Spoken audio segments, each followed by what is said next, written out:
আপনারা দেখছেন Bankura TV breaking news. Bankura টিভিতে আপনাদের স্বাগতম। আজ বাঁকুড়া টিভির chief editor the tiger journalist দাদা উত্তম দে।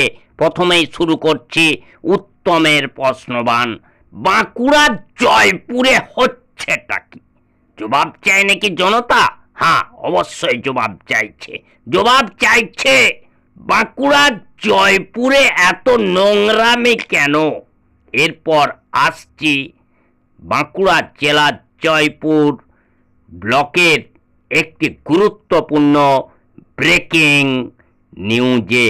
আজ বাঁকুড়া জেলার জয়পুর ব্লকের কুচিয়াকল অঞ্চলের মাধববাটি যুব সংঘের উদ্যোগে হয়ে গেল স্বেচ্ছায় এক বিরাট রক্তদান শিবির। সেই খবর ক্যামেরাবন্দি হলো একমাত্র বাঁকুড়া টিভির ক্যামেরায়। দেখতে থাকুন সেই খবর বাঁকুড়া টিভির পর্দায়। যে বাঁকুড়া টিভি প্রতিবাদী মানুষের কণ্ঠস্বর, প্রতিবাদী আম জনতার কণ্ঠস্বর, সমাজের নিপীড়িত, নির্যাতিত, বঞ্চিত মানুষের কণ্ঠস্বরই বাঁকুড়া টিভির কণ্ঠস্বর। দেখতে থাকুন সেই খবর একমাত্র বাঁকুড়া টিভির পর্দায়। মাধববাটি যুব সংঘের পরিচালনায় স্বেচ্ছায় রক্তদান শিবির। এই রক্তদান শিবিরটি আমরা গুটি গুটি পায়ে 25 বছরে পা দিয়েছি। রজত জয়ন্তী উপলক্ষে এবছর আমরা আমাদের যে ডোনার, সেই ডোনার আমরা 100 জন পূরণ করতে চলেছি।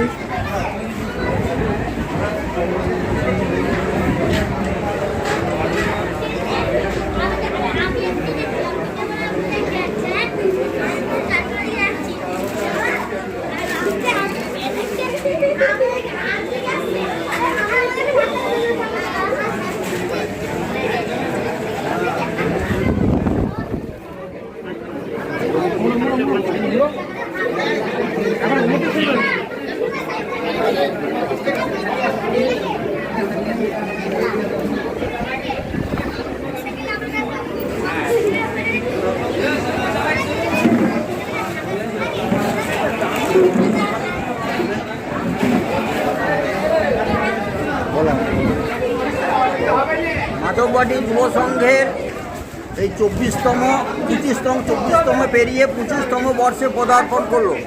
এ পর্যন্ত আমরা 50, 60, 70 এবছর 100 জনের মতো ধার্য রাখা হয়েছে।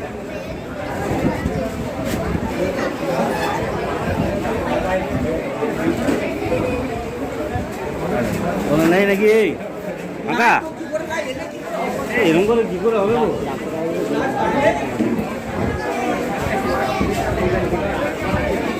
এরা সব ডোনার সব লাইন দিয়ে দাঁড়িয়ে আছে। হ্যাঁ, এরা রক্তদান করার জন্য মানুষের এত উচ্ছ্বাস, সব স্বেচ্ছায় লাইন দিয়ে রক্ত দিচ্ছে। এই মাধববাটি যুব সংঘকে সকলে এতই ভালোবাসে এবং মাধববাটি যুব সংঘ সব সমাজের উন্নয়নমূলক কাজের সঙ্গে জড়িত। এই ক্লাবটি অনেক পুরাতন ক্লাব, কিন্তু আমরা দুঃখের সহিত এখনও রেজিস্টার করতে পারি না। যাতে ক্লাবে রেজিস্টার হয় তার জন্য আমরা অনেক সমাজমূলক কাজ করি, কিন্তু এখনও আমাদের ক্লাব কোনো অনুদান পায় না।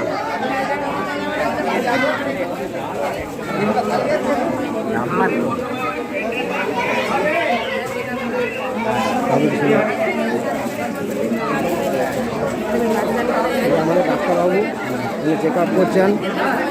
এত মানুষ সব স্বেচ্ছায় রক্তদান করার জন্য অধীর আগ্রহে দাঁড়িয়ে আছে।